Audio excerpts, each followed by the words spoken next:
ना हुजूर, ये सब झूठ बा। हम कुआं में कूदल ना रही। अंधेरा में हमार पैर फिसल गए और ननकी के साथ हम कुआं में गिर गई नहीं।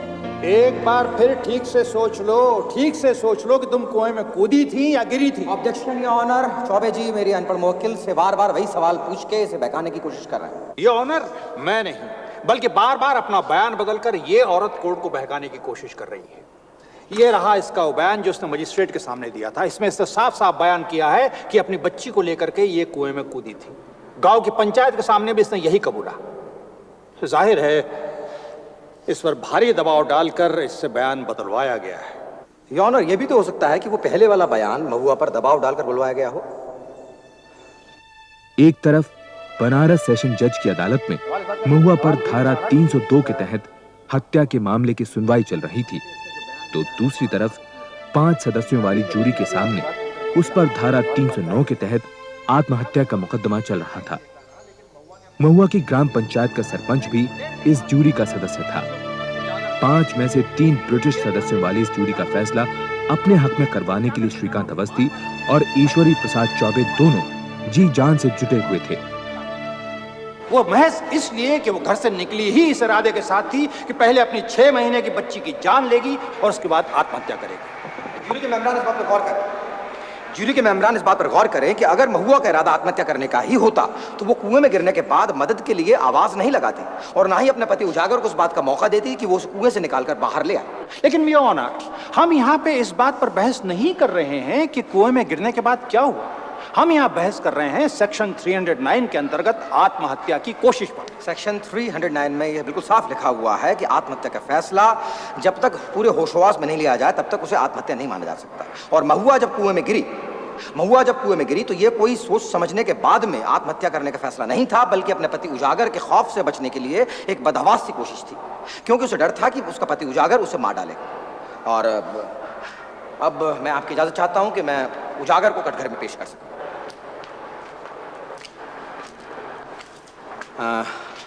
क्या ये सच है कि महुआ से तुम्हारी बनती नहीं थी? पूरा गवार से क्या बना के रखी साहब? अच्छा, तो क्या इसलिए तुम उसे मारते पीटते थे? अरे मरद मेहरारू में तो मारपीट होत रहे साहब। एक आई मतलब तो नहीं कि भरल पंचायत में हमारा नाक कटाई दे, हमारा इज्जत गिराई दे। यही बात की खातिर में इसको डांटन नहीं और ये ससुरी हम पर भड़क गई। एक मिनट जरा आराम से याद करो कि तुमने उसे सिर्फ डांटा ही था। भगवान की कसम साहेब, भगवान की कसम। ये झूठ बोलत रे। हे देखी हमरा के कितने मरले, रोज हमरा के मारत रहलन और ऊ दिन भी हमका मरते रहले।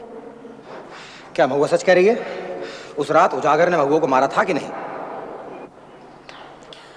एकरा के तो लक्षण ही ऐसन भा, मार खाए वाला, हमेशा अपने मनमानी करत रहेले। अच्छा, और उस रात जब उजागर महुआ को ढूंढने के लिए निकला तो वो क्या कह रहा था? ई कहलस आज ससुरी हमारे हाथ से न बची। हाँ, योर ऑनर, मेमरान ज्यूरी 9 अगस्त की रात को जब महुआ ने उजागर को अपनी तरफ आते हुए देखा तो वो इस बात को समझ गई थी कि उजागर उसकी जान भी ले सकता है और वो उजागर से जान बचाने के लिए कुएं की तरफ बढ़ी थी, न कि अपनी जान देने के लिए।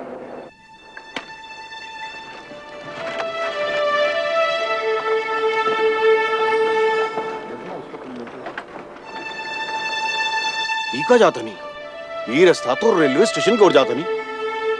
चौबे जी, ये ससुरी भागती है। अब अपना केस बिगड़ जाए चौबे जी। अरे भागते कहाँ भाग के जा रहे हो? और वो भाग कर आकर जाएगी कहाँ? इससे तो उनका केस बिगड़ेगा। चौबे जी, हाँ मोकरा वकील बाबू को नहीं छोड़े। अरे उजागर, ए उजागर! ये क्या होता भाई?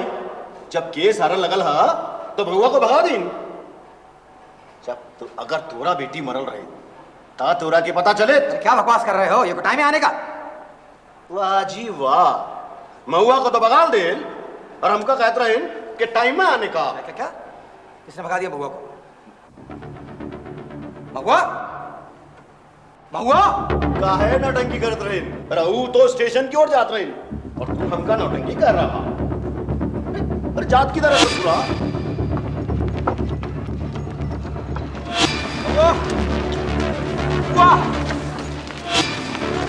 रुको, मैं कह रहा हूं।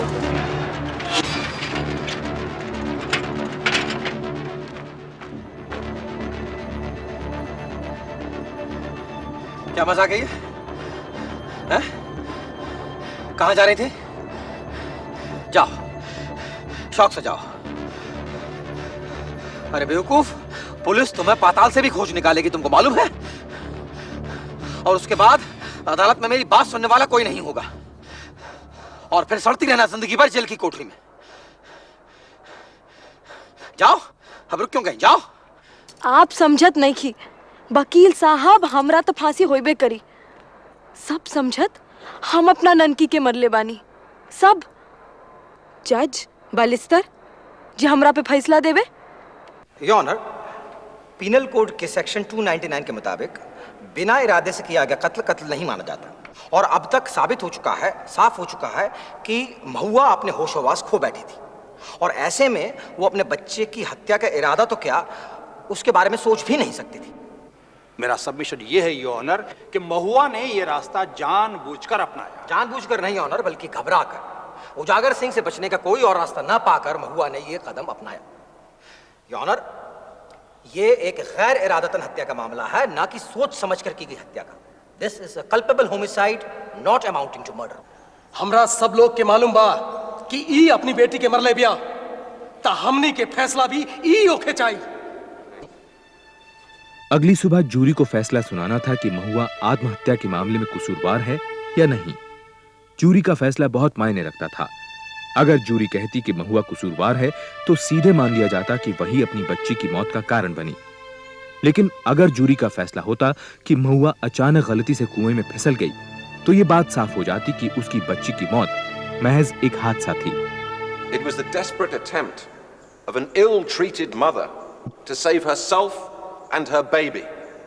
It was clearly an accident.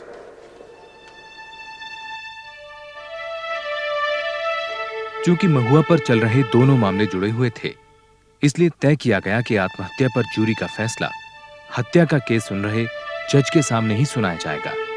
Has the jury reached a verdict? We have, Your Honor. In the case of the Emperor versus Mahua, we find the accused not guilty of attempted suicide. She is to be acquitted. The jury's verdict is baseless and should be set aside. जज ने कहा कि jury का फैसला बेबुनियाद है, इसलिए उस पर ध्यान न दिया जाए। जज का मानना था कि महुआ आत्महत्या की कोशिश के मामले में दोषी है, इसलिए अपनी बच्ची की मौत की भी वही जिम्मेदार है। फिर जज ने यह केस इस सिफारिश के साथ इलाहाबाद हाईकोर्ट भेज दिया कि मुल्जिम महुआ को धारा 309 और 302 के तहत कड़ी से कड़ी सजा सुनाई जाए। Section 309 and 302. 14 अक्टूबर 1939 को महुआ को न्यायिक हिरासत में ले लिया गया। बाद में उसे इलाहाबाद जेल भेज दिया गया। उजागर और उसकी मां इस तसल्ली के साथ गांव लौट आए कि अब महुआ को सजा से छुटकारा नहीं मिलेगा। वो दिन आप हमरा के जाए ना देनी, देखो अब हम फांसी पर चढ़ब। लेकिन वकील साहब, अब हमरा जियल चाहत नहीं। अब हमरा मरला से डर लागत है। अगले 7 महीनों तक हाई कोर्ट में महुआ केस पर बहस चलती रही। श्रीकांत अवस्थी इस केस से इतना जुड़ गया था कि वो बनारस छोड़कर इलाहाबाद आ गया। इस दौरान श्रीकांत ने महुआ से बार-बार इस हादसे पर बात की। उसे तलाश थी एक ऐसे मुद्दे की जो अदालत में उसकी दलीलों को मजबूत बना सके। और एक दिन जब महुआ ने उसे ननकी के जन्म से जुड़ी दाई की चेतावनी के बारे में बताया, तो श्रीकांत को मानो वही सुराग मिल गया जिसकी उसे तलाश थी। राम प्यारे, कुछ भारी गड़बड़ लागत है। बचुआ का जन्म हुई तो ये महुआ न बच भी, इकरा को तो अभू गिरा दो। ना, हम ऐसा ना करे दे। हमरा के बच्चा चाहिए। अरे कुछ हो जाए तो हम देख ले। महुआ के इलाज के खातिर हम इसके तहसील तक ले जाए।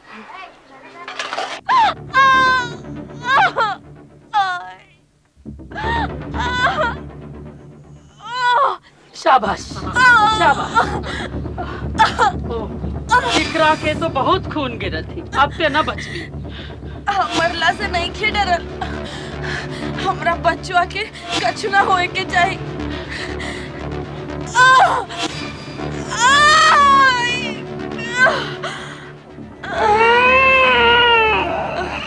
उजागर तोहार लड़की भइल बा।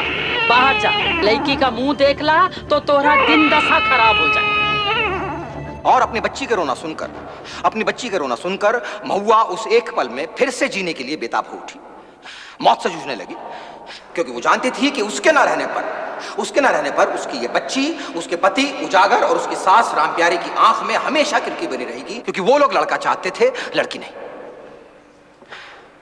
माय लॉर्ड, एक मां की इस इच्छा शक्ति के सामने ना तो कानून के पास में कोई जवाब है और ना ही साइंस के पास।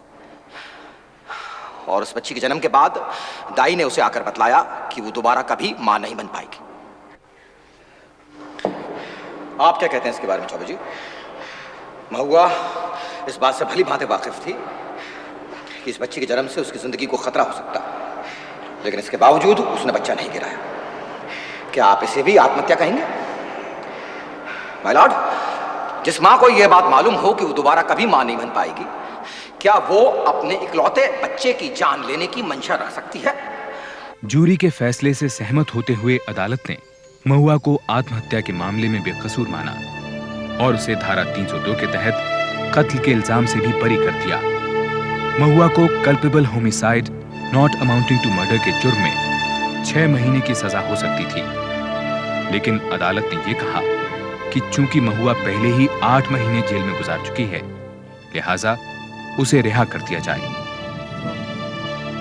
कौन पागल वकीली का बचा ले? गांव वालों के तमाम लांछनों के बावजूद महुआ के कदम नहीं डगमगाए।